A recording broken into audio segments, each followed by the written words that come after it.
Yo, what's good with y'all? In today's video, I got the how to make a tower defense game. This is part 11 of the series and stuff.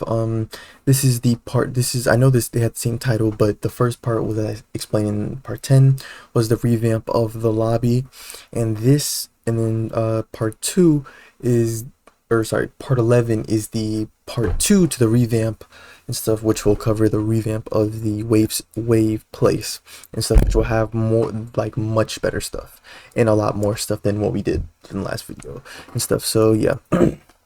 So yeah, as always, I hope you guys enjoyed the video. If you do, definitely like, subscribe, just keep showing the series lots of love and support, and I will keep the series going and everything. Find any bugs, let me know in the comments. Shout out to all of my Discord subscribers and channel members. I appreciate each and every single one of y'all, and let's go ahead and get straight into it because we got a lot to do. Okay, so the first things first is I want to change up the track system, right? So first things first, I want to group everything together because right now we kind of have everything just kind of, willy-nilly, just like spread out in the workspace. Let's group this together. So let's click the plus icon on the workspace. Let's insert a model, rename this model to track, right? And then I'm going to get all of the parts. So I'm just going to select all the children in the workspace, then just deselect the stuff I don't need. So the camera, terrain, spawn, obviously the track itself, and the base plate. And then I'm going to get everything else, drag and drop into the track. Then I'm going to click the plus icon and insert a model into the track once again. And then I'm going to rename this to checkpoints. So to explain what this is and stuff, I'm going to be changing the movement system for the enemies, or more so adding one. So pretty much here's how it's going to work. This is something a lot of people have been asking me for too. So instead of having the enemies glide across the floor or like slide across the floor like a tycoon type system, we're now going to have them where they actually walk with their own animation. They're going to walk from their enemy gate right here. They're going to walk from there to an invisible part right here, which is going to be the first checkpoint, to then a second invisible part, which is the second checkpoint, and then to the third checkpoint. Obviously, if you have more twists and turns and stuff, you would just keep adding more and more parts and stuff. But yeah, so I want to go ahead and add the checkpoints. So let's click the plus icon on the checkpoints. So I'm gonna insert a part. This is going to be our checkpoint. You're just gonna name it. You're just gonna give it, for the name, it'll be a number and stuff. You want to number each part in the order that they're supposed to go in. So for example, this is where the enemy starts, so the part that should go right here will be their first stop. So the number for this part, or the name for the part, should be 1. So obviously we need to drag it down and stuff. It's very important where you place the part and stuff. Like, I would recommend like centering it, and obviously it's going to be a much smaller part. You don't need like a gigantic part or anything. You honestly, it's probably just best to go with a little, like a little cube stuff, right? So you want it to be in the middle, right? And the reason for that is because the enemies are going to walk in a straight line. So if you have it like too much to the right or too much to the left, it's going to look wonky with them trying to like walk to the side and everything. So just kind of line it with the middle, and then also make sure it's in the middle on the other side too. You see how it's in the middle here and in the middle there. So this is my first checkpoint, right?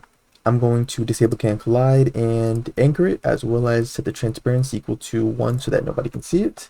Then I'm going to duplicate this by pressing Ctrl plus D. Then I'm going to drag this down over here. This is going to be my second checkpoint. Once again, making sure it's in the middle for both sides. I'm going to rename this to 2. This is checkpoint number 2. And then lastly, checkpoint 3. So I'm going to duplicate this, Ctrl plus D. I'm going to drag this all the way down here. You pretty much just want to put it like kind of right in front of the player gate, maybe like a little bit through it and stuff, right? And then of course you're gonna rename this 3. And like I said, if you have more twists and turns, just keep numbering them and stuff like that. It's like, I'm pretty sure you guys understand how this works and how to do it, if you have more and stuff, right? So yeah, we have our checkpoints, and then we have our invisible walls. Yeah, we have our invisible walls to prevent enemies from, I mean, now they walk in straight lines, so there's no reason for them to go off course. But I also have this have the walls simply just so that players can't jump on the track and try to mess up the enemies and stuff. So to also make this, to improve the wall system, I also wanted to scale them up, but I don't think, yeah, that's what I thought was gonna happen. So pretty much I just want to make the walls taller. That's just what I want to do. I just want to make them taller. The reason for that is so that if a player tries to like jump, what I plan to do is if a player tries to like jump onto the track and stuff, they're going to be teleported back to the spawn and stuff, right? Oh, I did not mean to rename that. So wall, and then make sure all the walls are named wall. I mean, you guys really should have them named wall. Wait, I just realized I could just save myself some time. I can just copy the size from the one I just changed, and then just, okay, so Control C, grab all these, Control V, and wait, that didn't do anything. I just realized they're all, oh yeah, because I scaled it up. Okay, well I'll just scale all of them up then. But yeah, so I'd recommend doing this to just prevent players from getting on the track. If you have your own method of preventing them from getting on the track, then I guess you wouldn't have to do this. But yeah, so I'm gonna just scale them up so that like it's at a height where players can't jump over it. And then boom. From there we are good and everything, right? Let's see. So yeah, I think that's it. So the next thing I'm gonna do is we're going to make some changes to the UI system. I'm gonna improve it, make it a little better, just simply just for just enjoyment and stuff. If you don't care as to how the UI looks, or you personally have your own UI, like you made it the way you want it and everything, you can kind of sit back and relax and watch this part. But I still want you to watch this part because I am changing some things though and stuff. There are some parts that like everyone has to change. So I guess the first thing will be oh sorry. First thing is actually we'll cover, yeah, we'll go to replicated storage and server storage, and then we'll get to the UI and stuff. So sorry about that. The next thing would be the unit images and stuff. So inside of replicated storage, if you remember from part 10, we had a folder. We had a folder inside of replicated storage, or two folders inside of replicated storage, the unit images as well as the units. So if you guys recall, that's in our other place. So let's save ourselves some time and let's head on over to the other place. Y'all already know, click view at the top, asset manager, places, and then click on your original place. I already have it open, so I'm just simply going to go over there. I'm going to go find it in replicated storage, select both of them by holding control, then copy, don't close the place out until you've pasted it over. So then I'm going to go back to my place, right click on replicated storage, paste into. Let me just, okay, just making sure you guys can hear me, make sure you guys can hear me and everything. Okay. So yeah, so then I have my unit images in units, right, inside of replicated storage. And then from there, we're going to modify our enemy units folder inside of server storage. We don't need the units folder over here anymore and stuff, since we just, brought that over in replicated storage, plus it's the updated version. So in enemy units, I'm going to have 4 enemy units, right? You can either, make your own models and stuff, or just get them from the toolbox, like how I did. So pretty much I just went to the toolbox, I went to models, gnome code and stuff. YouTuber, you guys know, he has his own tower defense series. He has these tower defense mobs, so I just searched up tower defense mobs. He has his own thing and stuff, but you guys could get, mobs from wherever. So I just brought these in and everything. Wait, oh wait, no, sorry, wrong one. This one, yeah, this one. So I brought these mobs in, right? And then I made sure they were good and everything. So 4 mobs and everything.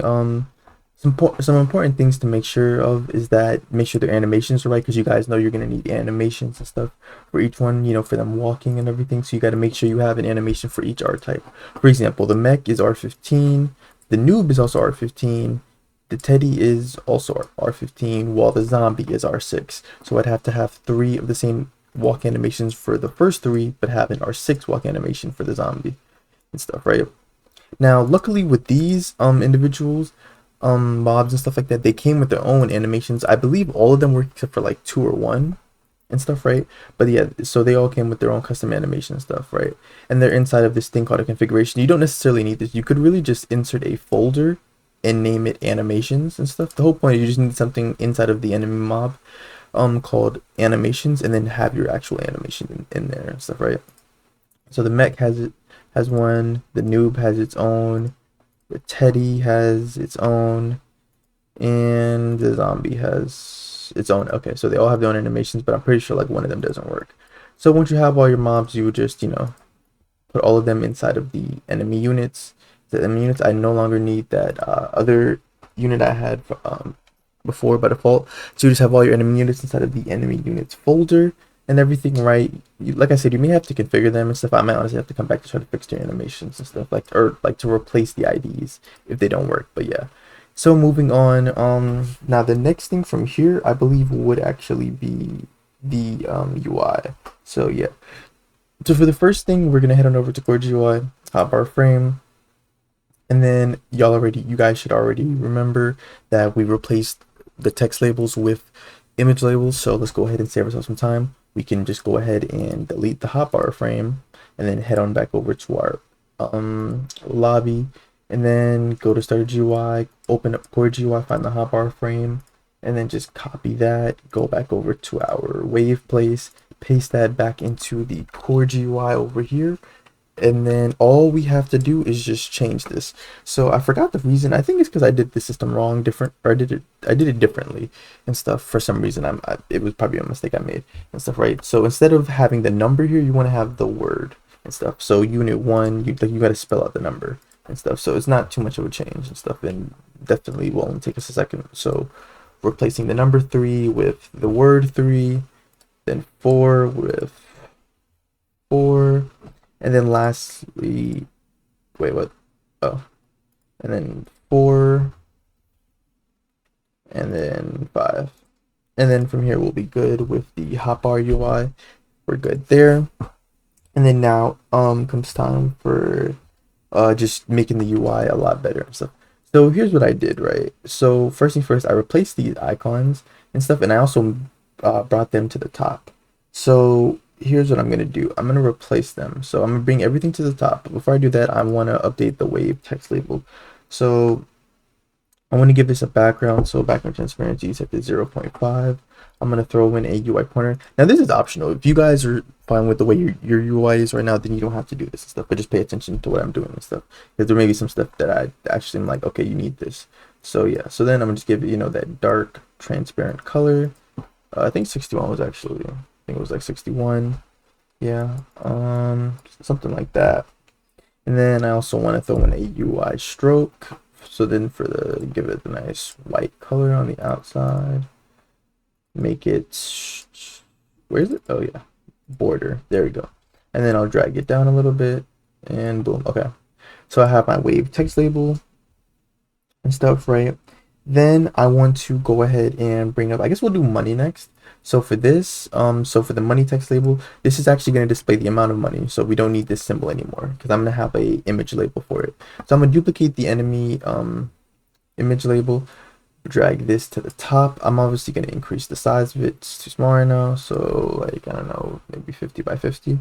And then I'm going to replace the image. You guys need your own images. You have to use your own images. For me, I got my images from a free icon website, so you guys could just search on one of those. So this is my money image. I'm pretty sure and stuff. Hopefully the ID works perfectly fine. Okay, there we go. Yeah. So this is my money symbol, right? And then where is it?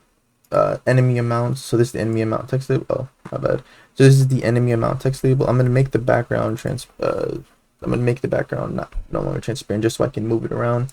So I'm gonna increase the size of it, probably 50 by 50, and then like I need to stretch this out, so like 150 and stuff.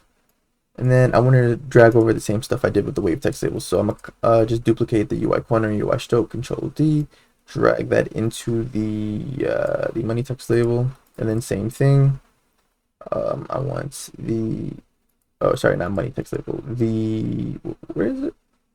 Oh wait, no, it is supposed to be money text. Wait, I'm confused. Wait, what is this? Oh, that's the enemy amount text label. Oh, I was dragging the wrong one. I meant the money text label, but anyway. So I'm gonna make this 0.5, same thing, 61, right? Drag this to the top, and then I'm gonna drag this over here. I'm pretty sure you guys see what I'm going for right here. And then I'm just gonna make this a little bit longer, probably 150, yeah, something like that. So then there's space for the money, and then money text label white, and then I'll just give it a black stroke transparency. And then boom. So this is where our money is going to be displayed, the money text label. So here's how this is going to work, right? If you're doing the system like me, you're going to have to put spaces, because clearly if you put like, let me find the text. Clearly if I put 100, I think I need to put more. So if you have like a lot of money, it's clearly going to overlap. So what you would have to do is you would have to put spaces and stuff, right? You'd have to just put spaces and everything. But yeah, luckily there shouldn't be a reason to have that much money, so it should be good. So we have our money, then we have wave. I'm gonna move the money. Over, and then I'm also gonna rename this. So this is now our money image label. So money image label. So I'm gonna move these two over, right? Because I want to have the health in between the money and the wave. So then what I can do is I can actually just delete the enemy and unit image label. We no longer need those, and then we can just follow the format we did. So I'll take the money text label and the money image label, duplicate that, Control+D, drag this in between the wave, and stuff, right? And then I'm just going to replace them. So for this will now become the health. So now become the health image label, right? And then I'm just going to replace this with my image ID. Boom. So pretty much you guys see what I'm doing here. I'm just switching to images and stuff, which a lot of people have been asking me to do and stuff. And then I finally decided to I tried to make a tower defense game video. So yeah. So then here, so no. Yeah, I think that's good. Then and then we have our the health text label. Where is it? This one. Okay. So then of course I'm gonna rename this to health text label.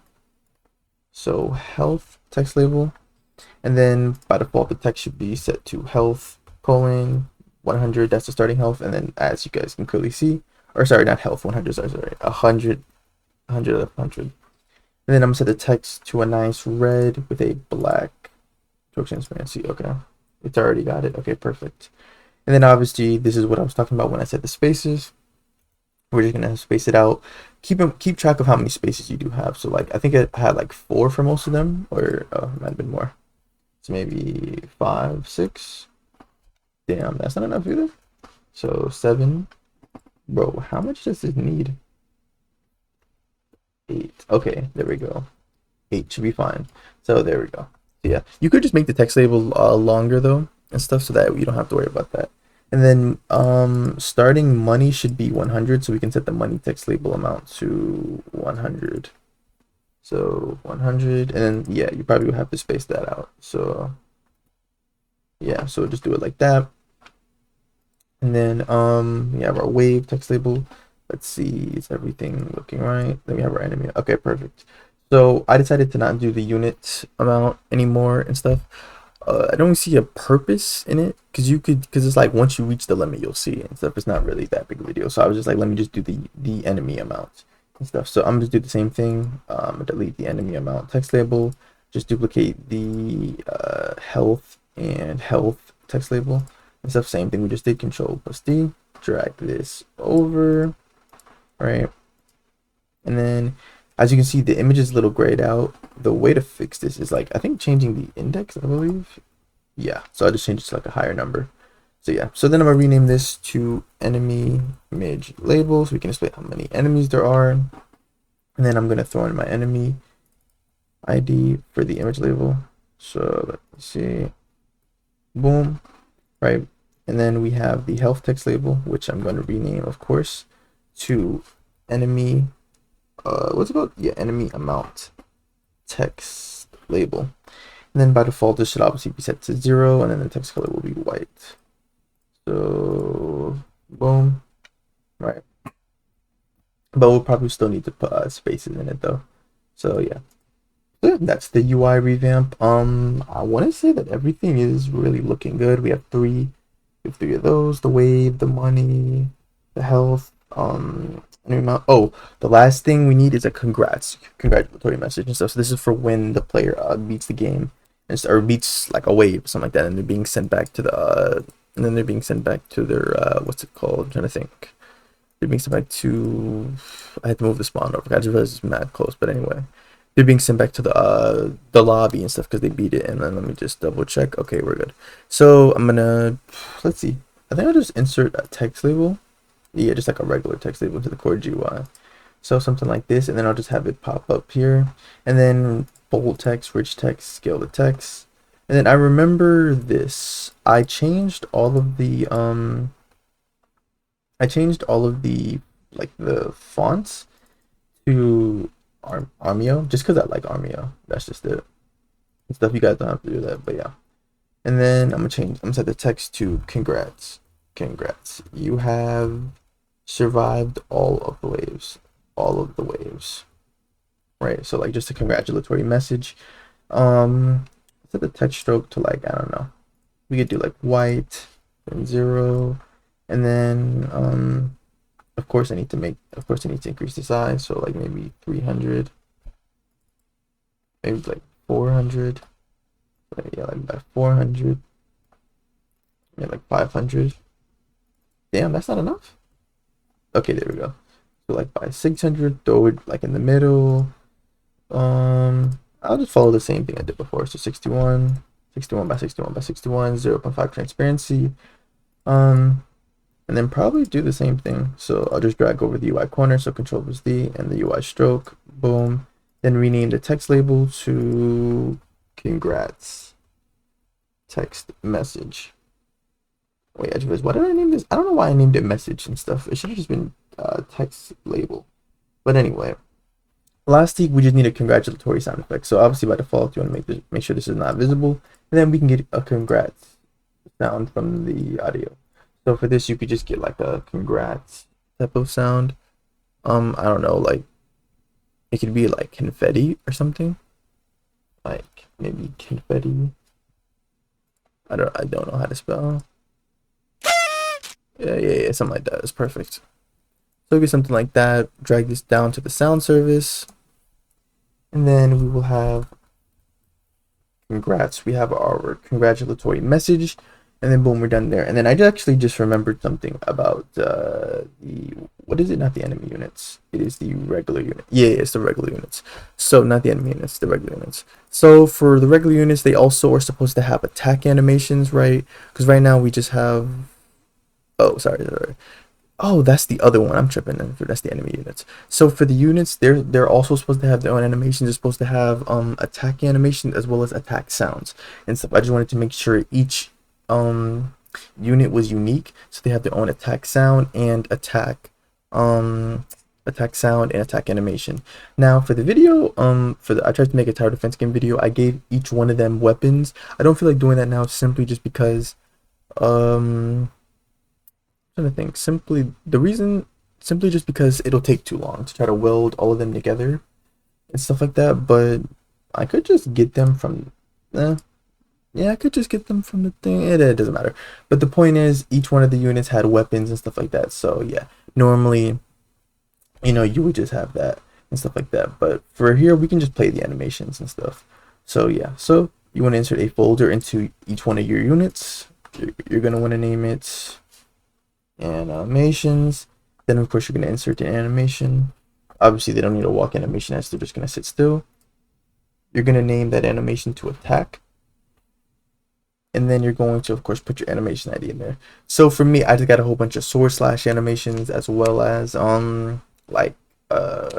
what's that thing? Oh yeah, like a crossbow, like a type of crossbow animation and stuff.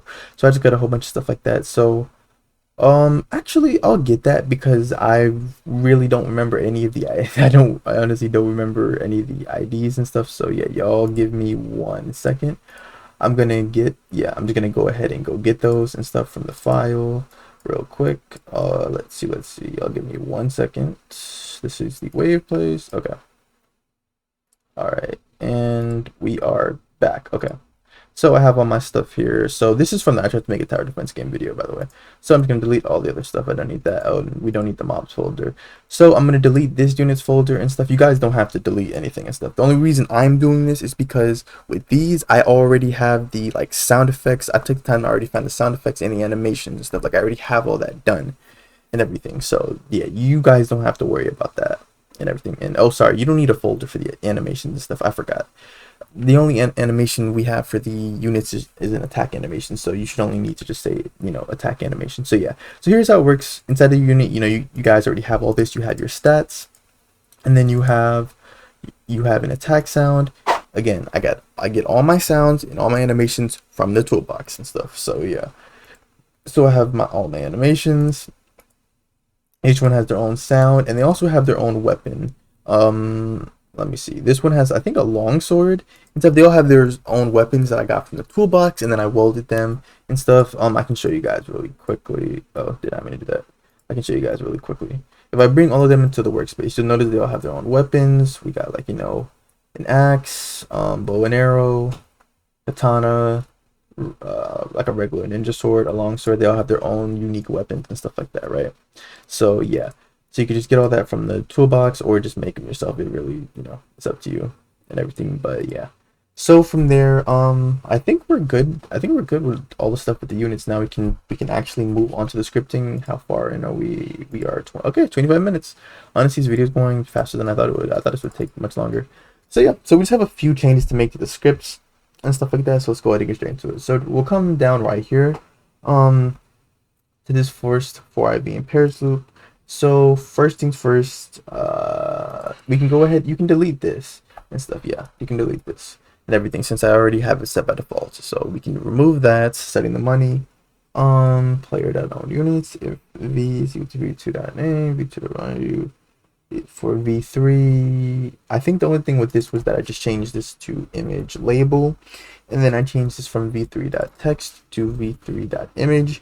Then that remains the same, and then of course we're setting the image, and this is the same thing we did in the last video. We're just gonna do oh, we need to create a variable. Sorry, we do need to create a variable for the units images, and probably also the units folder as well. So let's go ahead and create those two variables at the top.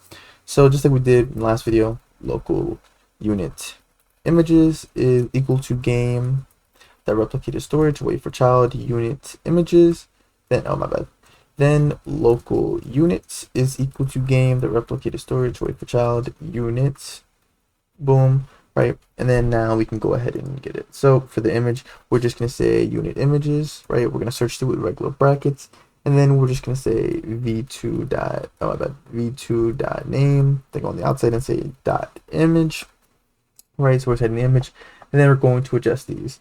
So same thing where the functions remaining the same and stuff, right? And then we're doing money text label dot text is equal to, this time we don't need a money symbol and stuff, but we do need a space though.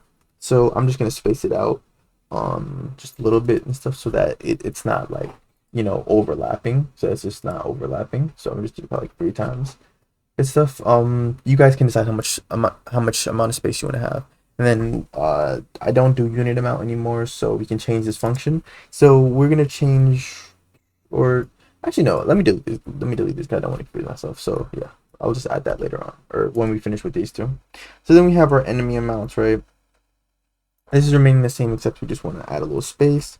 So just add like skip to, just spacebar twice, dot dot dot, and then come down here. For the wave system, the wave system actually remains unchanged and stuff. Like that's because there's no images and stuff. But yeah, then let's go ahead and copy and paste this function. So select it, Control C, go after Control V. This time you're gonna say player.health. I explained this briefly in the last video. So health, I'm not referring to the health of the character. I am referring to a value that we are going to create on the server script. Health refers to how much health, like you could say the player base has, or the tower itself and stuff, right? Once it reaches 0, you lose and stuff like that. So yeah, we're gonna create this value when we get to the server side, but we're gonna update it while we're here. So we're gonna say core GUI.health text table dot text. Obviously we just need the value of it, and then we need a space. So I think I just made it like a pretty big space. So it's supposed to be dot dot dot player dot health dot value, then dot dot dot quotation marks slash 100, because it's out of 100 or whatever your max health is. But for me I made mine out of 100. So then I'm gonna scroll down line about 55, I believe it was, or okay, so right here. So yeah, it must be after. Yeah, it must be after this because it's before voting. Or wait, yeah, it's before voting. So yeah, then I'm gonna add a function for selling and stuff. This is another thing. A lot of people wanted selling, so let's go ahead and add that to the UI. I honestly forgot to do that, but it's just, it'll take us literally a second. So let's go find the. Wait, I just realized, where's the unit info frame? Where's the unit info frame? Because I know we made. Oh, huh, that's weird. Well, anyway, let's just go back to our lobby. Like I said, we can save a whole bunch of time. Let's just go back to the lobby, go back to units text button, units frame, find the unit info frame, copy it, go back over. Yeah, just make sure you keep the place open and stuff. Just for this video, after this, we'll be done with all the revamp, and everything after this video will just be new stuff added on. It won't be like a whole bunch of changes like this. And then just right click, paste into the core GUI, so we have our unit info frame. And then make sure it's in a good place. Okay, it is not in a good place. Reset it and then bring it back over here. Okay, so then make it not visible. And okay, so what we're gonna do is we are going to create a cell system. So let's see. So I did delete the the close button. So we do need to bring that back because you guys were, if you guys recall in the last video and stuff, we didn't need a close button since it was just a viewing. So we can name this close text button. Just make this real quick. You guys should know size is 50 by 50. And you already know bold text, scale text, rich text, make it an X. Then just make it red. 0. Then I'm gonna just do UI corner and stroke. UI stroke. And then probably make it white. And then like a border, and make the background. Probably just make the background like, I don't know, maybe like a dark bluish color. Yeah, let's see how this looks. It probably should match the, yeah, now that I think about it, it should probably match like the background color. So maybe something just a little darker. So yeah, something like that. But then probably make the UI stroke black. That probably would look better. Yeah, that looks better. So yeah, we have our close text button, and then we can just duplicate this, and then this is going to be our sell text button. So this is how you sell units, guys. So I feel like some people have asked me about this, but this is just generally something I know people would enjoy. So sell text button, you can sell units. You'll get half of how much you paid for the unit and stuff. You'll get half of that money back and stuff. Like when you place it down, sell it, you'll get it back, and then you can use it to, you know, buy more units. But yeah, so the word sell. Obviously, you should probably make the button a little bit bigger, just like make it like, you know, 70, yeah, something like that. Yeah, I want to make the UI stroke probably, yeah, just like that, just like by 2. So yeah, thickness by 2. There we go. Okay, so I feel like this looks good. So we're done with the unit frame, and then now we can set up the function for just making sure we're good. Okay, and then now I'm gonna set up the function for selling. So pretty much selling, very simple. You're just gonna say core GUI dot unit info frame dot sell text button dot mouse button, one click, connect function, close parentheses, enter. You're gonna fire their mode event, core event, fire server in quotation marks. The name of the event will be sell unit, comma, and then you're going to, of course, send over the name of said unit. So core. So then you're gonna say core GUI dot unit info frame dot unit name text label dot text. Then lastly, you're going to make it so that the UI is no longer visible. So core GUI.unitInfoFrame dot visible is equal to false, right? Then you're gonna, and then from there, you're gonna go down to the thing. You're gonna go down to the voting thing, and then I don't think I changed. Yeah, I don't really think I changed anything with this voting thing. Yeah, I don't really think I changed anything. But I do know I did add another event. So after this event, you're gonna say else if event type is equal to, in quotation marks, congrats. This is just a congratulatory message. So boom, you're gonna use this, you're gonna get the sound. Oh, we gotta get the sound service. So let's go ahead and go back up here and let's add it to our long list of variables. So let's go up here, SS is equal to game, get, not children, get service, sound service, right? And then we're just gonna say SS dot congrats play. Then after that, you're going to make the congrats message visible. So you're gonna say core GUI dot congrats text label dot visible is equal to true before you send them back to the place. And then from there, we're going to scroll down to the UIS input began function. So I know I had to make some changes with this. So at like, I don't know what it's, I think it's this one. Yeah. So for this, for our frame. So yeah. So obviously you change this to image label, right? Instead of what's it called? Instead of, you know, text label. Then we go down here, same thing. If V is a image label, and then background color is still the same thing, but then we got to change this to, of course, image label, and then image label, the background color is equal to 110. Yep. And then moving on for the next one, I think for the next one is just the same. Yeah, I think it's really just the same for the next one. It was just the else if mouse button one. Yeah, okay. So here's what I wanted to do for this. So for the mouse button one, when you're clicking, we're gonna check something. First of all, we're gonna make sure that you can only place units on a certain part. The way we do that is by having a floor, right? So here's what I'm gonna do, for example, right? So you guys, you probably have like just a basic floor and stuff, right? So I'm just gonna use the base plate, right? This is gonna be my floor. So pretty much I'm gonna make it so that you can only place units on the floor to avoid them placing it like on the track or on the gate or something like that, right? So I'm gonna make it so that you can only place it. I'm gonna make it so that you can only place it on the floor and stuff, or on the base plate, I should say. And I'm not only am I going to do that, I'm also going to change the way you're able to what's the name? You're able to look at the stats for the units and stuff. I'm going to make it so that you just, if you left click on the unit instead of right clicking, because it was kind of annoying testing with it. So I was just like, you know what, let me just change the way I do it.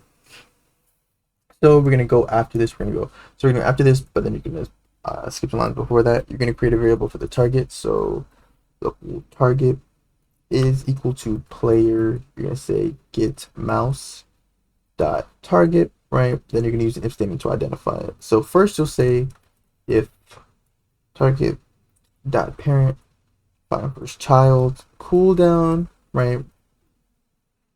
So that means if there's a cooldown inside of it, that means it is a unit. So that means you're trying to look at the stats for that unit. So then we'll set this up, right? And then we can say again, save ourselves some time. Let's go back over to the click the cube place, right? Or sorry, not the click the cube. That's what it's called for me, but you guys know what I'm saying, the lobby, right? Go to the local script, go literally right here. Go down till you find the unit info stuff. We just did it in the last video. Just copy and paste, control C.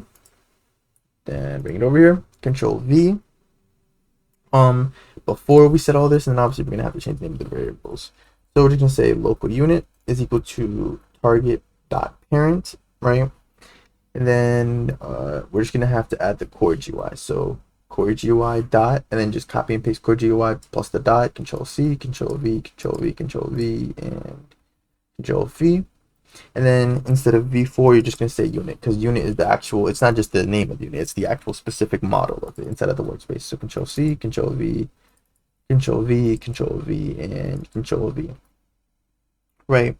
So boom. And then I'm going to set up the function inside of it after all of that so that you can close the info and stuff. So core GUI dot unit info frame dot close text button dot mouse button, one click, connect function, close parentheses, enter. And then you're just going to say core GUI dot unit info frame dot visible is equal to false, right? And then after that, you're going to say return. The reason for this is so that it doesn't continue trying to place a unit or anything. It's not because all you were trying to do, or at least all it's allowing you to do, is just view the unit if you're trying to left click and the unit is there. Because obviously you don't want to place a unit on top of another unit and stuff, right? So then I'm going to say else if target dot name is not equal, this is very important, so you're going to put the name of your floor. So for me, I'm just using the base plate, so I'm just going to say base plate. So pretty much what's going to happen is if you left click and it doesn't detect, you know, a unit, because it like whatever the parent of it doesn't have a cooldown, so it's not a unit, it's then going to see if the name is not, it's just going to see if the name is not equal to base plate. If it's not equal to base plate, or whatever the name of your floor is, it's going to return, which pretty much means nothing's going to happen and stuff. Now if the name is equal to base plate, then it'll proceed after the if statement, which is simply just be all this code right here, which is just the unit placement system, which we just gotta make some small tweaks to. You already know image label, then background color is the same, then you already know place unit, then this is v.image, and then hit that position, and it's like I feel like we're good, but at the same time I feel like I'm missing some. Let me see some lines. I had oh wait, no, I know why. It's because I didn't have the mute stuff. Yeah, that's why. Okay, we're good to move on to the server script. I thought I was missing something, but then I remembered I did something just for the video, but not like that was actually important. So we are okay, we are good. Okay, so we are almost done, guys. Head on over to server script service, open up the server script. Let's go ahead and make our few changes. We have a few changes to make to the server script. So first things first, we have to redirect this variable and stuff. Or wait, is enemy unit still in service charge, or it's still here, right? Oh no, never mind, it is still there. So I think we just have to create variables for the units, the units folder, and the units images folder, which is down here. I guess I could just make that variable down here. So okay, so here's what we'll do, right? we'll just go back up here. We have to make some stuff before obviously the own units and everything, right? So first, as I said, we need to create the health value. This value is going to keep track of how much health the tower has. So Control C, Control V, and then you're going to Control V again. So for the first one, it'll be health. Control C, Control V, Control V, Control V, and then this will be your the player's starting health for their tower. So 100, right? Start with the 100 health, and then we have the unit number. Now I want to explain what this is. So unit number. So Control C, Control V, Control V, Control V. By default, unit number should be 0. So I want to explain what this is, so because people might get unit amount and unit number confused. Okay, so unit amount is the current amount of units the player has placed at the moment. So if they sell a unit, it'll be -1. If they add a unit, it'll be +1. Unit number is the actual total amount of units they have placed. The reason why these numbers have to be different is so that I had to create a system to where it keeps track of each unit individually, because I had to give each unit its own name.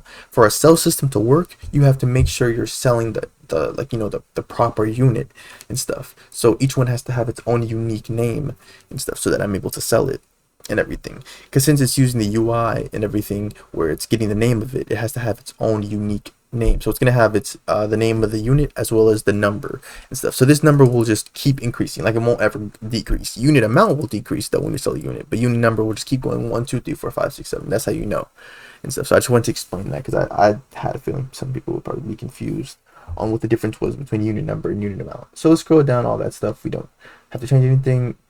Obviously change the units folder to not replicated storage, right? And then just, double check, make sure you're good. Then just Control C, Control V, and then just, this is going to be our unit images variable, and then just get the unit images, right? And then for the place unit, we're going to have to change some things. We have, so instead of this being the unit name, this is now the unit image, right? And then mouse position remains unchanged. Then after that, we're going to create a variable for the unit name. So we have to get the name of the unit based on the image. Now the way we're going to do that is we're going to use a for I v in pairs loop. So for I comma v in pairs, and then you're just going to say units images, right? You're going to say unit images, get children, enter. You're going to say if v dot image is equal to unit image, or sorry, not, okay, make sure you're doing the right one, not images, not the folder, image, singular, right? So if the images are equal to the same, then we're going to say unit name is equal to v.name. So we know what's the name of the actual unit, right? And then after the unit amount, you're going to also do the same thing to the unit number. So unit number dot value plus equal 1. Again, unit amount is how many units the player currently has placed. This is the total amount, so we can give each unit its own individual name and stuff. And then, like I just said, we're going to give it a name. So after we parent it, we're going to give it a name. So unit dot name is equal to whatever, the name of the unit. So for example, for me, unit is barbarian, so it would be barbarian. And then let's say this was the 4th unit I was spawning, it would say barbarian 4. So I'm going to say dot player unit number dot value. This ensures that each unit has a unique number in the name and stuff that no other unit does have. So you'll be able to so it'll pretty much be able to keep track of each individual unit and stuff, and know which one is okay, this one is supposed to be sold and everything. But yeah, so after this, then I want to set up a delay function. So I want to say delay 1.5 seconds, set up a function, boom. So what this is this, right? I encountered an issue where sometimes the units I was spawning, right? If you encounter issues like this, then this may be the fix. So sometimes when I was spawning units, they would fall over. Sometimes they would fall over. They wouldn't be in the proper place. They'd be stuck midair, something like that. Or just they weren't spawning properly. Yeah, that's really just it. They weren't spawning properly. So I fixed this and stuff by I think it was just making sure that none of the parts are anchored by default. Obviously you want to have can collide turned on for certain parts, like the torso and stuff, but I did this by making sure none of the parts were anchored. And then what I do is I wait 1.5 seconds with a delayed function, and then I anchor the main part, the humanoid part or their torso. So I'm accounting for both R15 and R6 units, because some of these are this is R6, but night is Oh, knight is also R6. What about ninja? Ninja is also R6. Okay. So it's like samurai is R15. So this is to account for both. So I'm gonna say if unit, again singular, find first child humanoid root part. If it finds that, then it means it's R15. And then you're just going to say unit, just gonna say unit that humanoid root part dot anchored is equal to true, so that obviously players can't just push them around. Then else, and then you could just copy and paste Control C, Control V, and then for this you're gonna say torso. So torsos would be found in our 6 units. Then you would just say torso, right? And then boom, we're done with that. And then I just wanted to add something to this, so you can just throw an and here. So you're gonna say and workspace find first child unit that name. It's just a secondary measure to ensure that the units are still inside of the are still there and stuff. What I mean by that is if like a player was to sell a unit, I don't want this to like start producing errors and stuff because it thinks the unit is still there, but the unit was sold and stuff. So yeah. So from here, I created a variable for the enemy unit just so I can keep track of it. So at the beginning, we just say enemy unit is equal to v. Then I just put a space, and then I just replaced the v with the enemy unit variable. So enemy unit, Control C, and then Control V, right? And then again, let me just double check. Okay, we are good. So after this, I set up the animation track so that the units have their own attack animations that play. Because remember, this is the loop that plays every time they attack. So we're gonna say local AT is equal to unit, right? Dot humanoid dot animator. If okay, that's another thing too. Make sure that they have animators inside of the humanoid, right? All you have to do is click the plus icon and then just insert an animator if they don't have one. So yeah. So humanoid dot animator, load animation, right? Then in parentheses, of course, you're just gonna say units, and then you're gonna get your attack animation, and then AT play. Make sure it's animation priority set to action so that it only plays once, right? And then another thing I added too as well, like I said, you guys are gonna love this.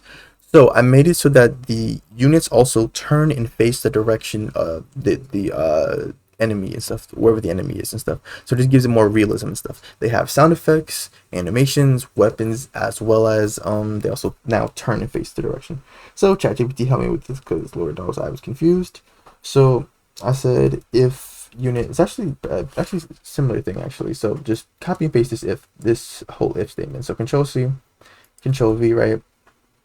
So if unit find first child human, right? You can replace this. You're gonna create a variable called direction, right?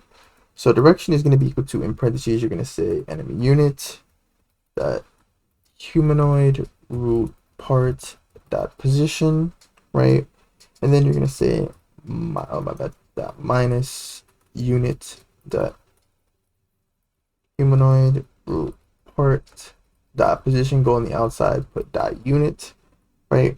And then what you're gonna say is you're gonna say unit dot humanoid root part dot c frame is equal to c frame dot new, and then inside of the parentheses you would say unit dot humanoid root part dot position comma unit, then the same thing, unit dot humanoid root part dot position, right? And then you would just simply say I think it was plus direction. I don't think it was times. I think it was plus direction. So you would just say plus direction. Yeah, I'm gonna hope that was plus and not. Well, I think it was just plus, but yeah. So then we would just do the same thing. So you just copy and paste this. So Control C, Control V, and then you would just, all you would change about this was just, oh my bad, I just realized I put capital O by mistake. So yeah, so then you would just change this to torso, right? So unit dot torso, Control C, Control V, Control V, Control V, and then boom. That would be it for that. And then lastly, we would change the sound effect thing right here. So instead of the sound server's hit sound effect, which we don't need anymore, since all units have their own sound, you would simply let me go over here. You would simply just say unit dot attack sound play, right? I believe, yeah. And then I think that was it for that part. And then we would scroll all the way down to like 150 to pretty much the wave system. So pretty much right here when it's getting started. So we would instead change this to 100. Oh yeah, we need to remove this, by the way.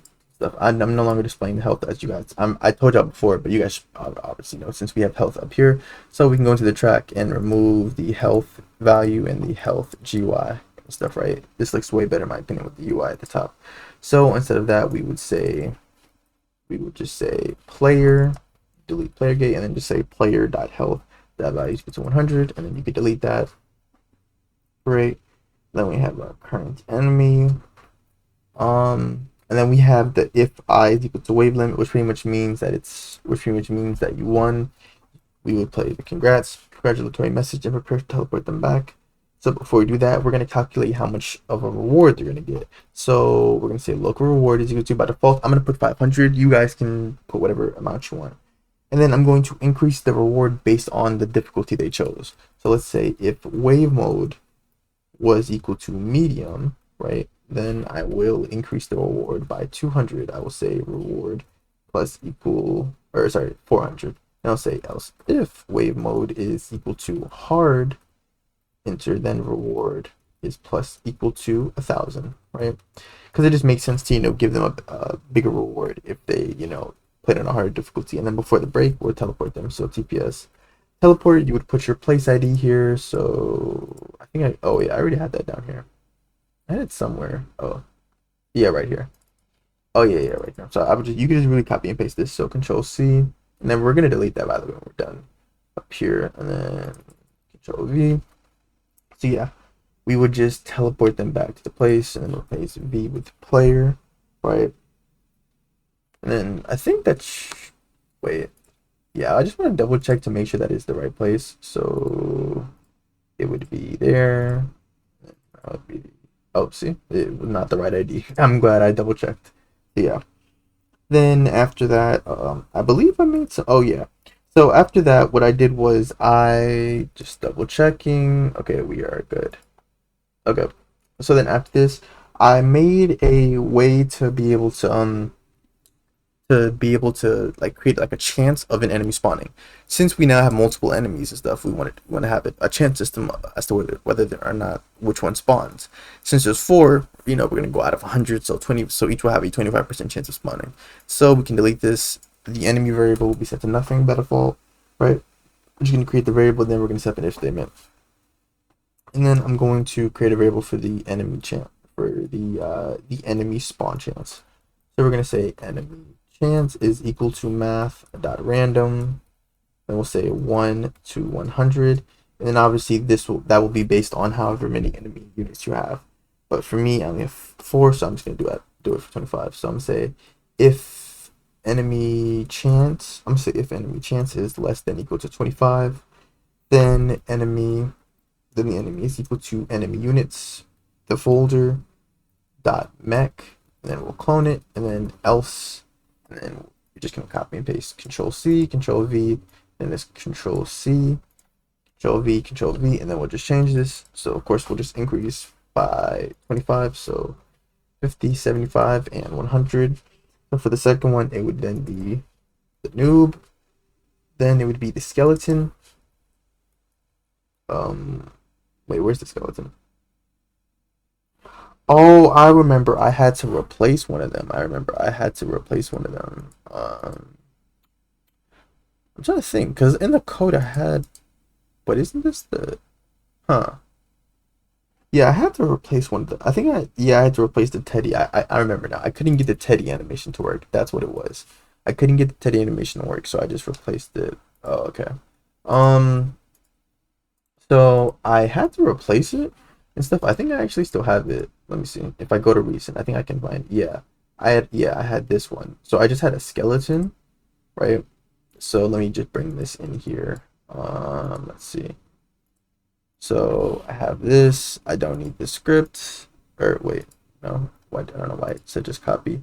So yeah. So then I'm gonna put this set of my enemy units and stuff. You guys don't have to do that. The only reason I'm doing that is because I remembered that I couldn't get the animation to work for the teddy for some odd reason.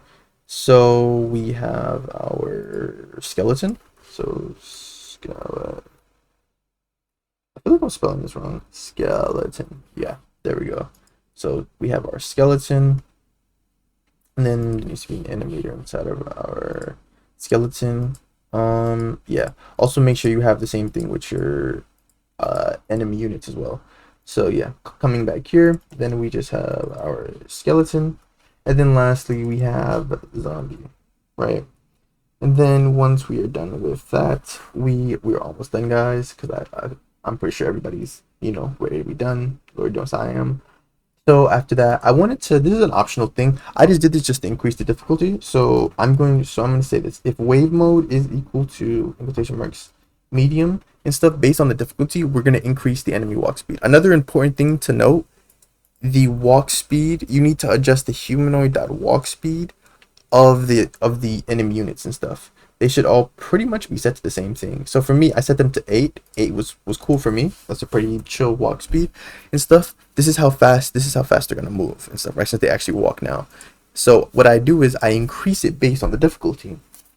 So if it's a medium, I say enemy.humanoid walk speed is equal to 10. I increase it by 2. Else if wave mode is equal to hard, I increase it to 12, which 12 is crazy. It's beatable, but it's just like you gotta spam units. So yeah, then I increased it to 12, pretty much just amping up the difficulty, right? And then after that, you know, we have the pivot to stuff. We're still spawning them in front of the gate, but this time I just have to. Oh, did I not create a variable for the track? Oh. Well, I guess I'll have to do that. So let me go up here, create a variable for the track after the conveyor speed. So track is equal to workspace, wait for child, track. Then let me come down here and track. Okay. So track dot enemy gate, right? And then we're parenting it to the workspace. Parenting it to the workspace. Enemy amount, blah, blah, blah. Okay. And then now we're going to set up the checkpoint stuff so that they can actually walk. This is the last thing we have to set, and then from here we're just deleting stuff. So I'm gonna say local checkpoint number is equal to 1, because obviously, you know, since they're just now walking, they're gonna walk to the first one, and then once they get there, they're gonna, you know, it's gonna keep increasing. So what we're gonna say is we're gonna say enemy that humanoid, make sure you do move 2 with the colon, and then you're gonna say track that checkpoint regular bracket checkpoint number that position, so it'll walk to that position, and then you're going to set up the enemy animation track. So enemy AT is equal to enemy dot humanoid dot animator load animation, and then you're going to say enemy dot animations dot walk, right? And then enemy AT play, right? And then you're going to set up a function. You're going to, oh my bad. And then you're going to set up a function. You're going to say enemy dot humanoid dot move to finished connect function. This is pretty much whenever they reach the next checkpoint. So you're going to increase it, so checkpoint number plus equal 1, so now they're going to go to the next checkpoint. And then you're going to say if checkpoint number is equal to, so here you're going to add a 1 to however total checkpoints you have. So for me, I have 3, so I'm going to say 4. Pretty much what this means is once they get to the third one, the third checkpoint is right here. Once they get to the third one, it's going to increase to 4, and that means they've arrived. So once it's reached 4, that means then, you know, they need to be destroyed and health needs to be reduced. So enemy is destroyed. Player that enemy amount that value is less than equal to 1, and then player that health that value, and then you could subtract as much as you want. I'm gonna just say less than equal to 10. Take away 10, and then I'm gonna use an if statement. So if player dot health that value is less than equal to 0, then we'll send them back. So TPS teleport. Do I still have that ID? Oh, okay, I guess not. I'll just go up here and copy and paste this. Control C and Control V, right? So less than equal to 0, and then we'll send them back. And then lastly, we go after that if statement, and then we'll just say else. So else, that pretty much just means there's still more checkpoints for them to reach before they've actually reached the end. So great thing, we're literally just gonna copy and paste this. So Control C, Control V. right? And then they will move to that checkpoint position. And then right here for the if current for the current enemy thing, if current enemy player dot current wave, and then we can delete the conveyor speed since we no longer do that. And oh yeah, we don't even need the conveyor speed variable anymore since they actually move on their own now. So after you're finished with that, we have to add another event. So find the start wave, and then you're gonna go after that, enter. This is the cell unit. So if event type is equal to cell unit, this will be real quick, guys, because we're already at the hour mark and stuff. Right. So here, this is the last bit of stuff. So we're just gonna, create a variable for the unit. So unit is equal to workspace, find first child. One is why it's important they each have their own individual names. So you'll say player dot leader stats dot money dot value is plus equal to, and then I just plus equal to, and then I want to round it up. So round, so math dot round, you'll say unit dot price dot value divided by 2, so they'll get half the money they paid for the unit. And then we'll just say unit amount, so however many units they currently have minus equal 1. And then lastly, we will destroy the unit, and then we are almost done. After we finish with that, the great thing is we can okay, here's what I want to do. I want to delete all of this. Yeah, I want to delete all of this, right? So we could delete this entire for being pairs. We don't need that. And then for this, you can delete the while true do portion. We don't need that. We don't need none of that. We just need a for being pairs loop. So I'll move all of this over with backspace. So what you're going to say is you're going to say workspace track get children. All this is we're simply just making so that if a player tries to touch one of the walls, invisible walls we have, they're just going to get teleported back to their spawn. So we're just going to say, so we're going to get all the children to track, and then we're just going to say if pretty much, if any of the parts name is equal to wall, and then we're going to say v dot touched connect function, close parentheses, enter. So you'll say if game dot players find first child, and then obviously in parentheses we're going to put hit, and then you're going to say hit dot parent dot name, enter. So pretty much if it's a player, then you're just gonna send them back. So hit dot parent, you're just gonna say pivot to, because this is their character. So pivot to workspace, then find whatever your spawn location is, and dot C-frame. And okay, guys, woo! Just like that, we are done. That was a lot of stuff, but like I said, I really didn't want to break this up because it would confuse myself and probably confuse you. So let's go ahead and test to make sure everything works. It would confuse myself and it would probably confuse you guys too. And I honestly wanted to avoid that, because what would happen is if I tried to break it up into like small 20-minute videos and stuff, what would happen is that I probably would forget that, oh, I changed this to make this work. So and then yeah, like I changed one thing, but then I forget I have to change this, and then people would have a whole bunch of broken stuff. So I just wanted to cover this in 2 videos. So yeah, okay. So let's go ahead and test. As always, if you guys want access to any one of my scripts and models, you guys can become either a channel member or a Discord subscriber. Link to either one of those options can be found in the description and stuff. Okay, so I hop into the pod and everything. Okay, I teleported. I have all of my units. Okay, I'll put it on easy. So as you guys can see, they're walking and I'm spawning the units and stuff, right? And then, wait, what's going on? And fails full animation. Oh, with sanitized ID. Okay, so the only reason it's glitching like that, oh, I know why it's doing that. So the only reason why it's giving me this error and stuff is because it's a sanitized ID, which pretty much just means it's a Roblox animation error, since I'm trying to use an animation that I don't own and stuff. Like I said, one of the animations didn't work and stuff. I forgot which one, but yeah. So pretty much everything should necessarily work. I'm only receiving that error simply just because I'm using an animation that's not mine. And then with this one, and then with the spawn issue, that's only just because the spawn, I didn't like set it to like not to like, I didn't disable can't collide. Yeah, you could just disable can't collide so that they don't collide with it, and then just make it transparent, delete the decal, and then yeah.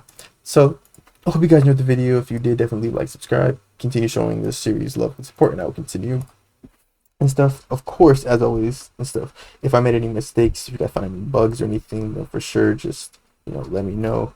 Let me know in the comments and stuff like that, and then I will address those in the next part. Thank you guys for all the love and support you guys have been showing the channel, especially with the tower defense series. I dropped a tower defense video today and you guys went crazy with it. I really do appreciate all the love and support, and yeah, I'll see you guys in the next video. Thank you guys for watching.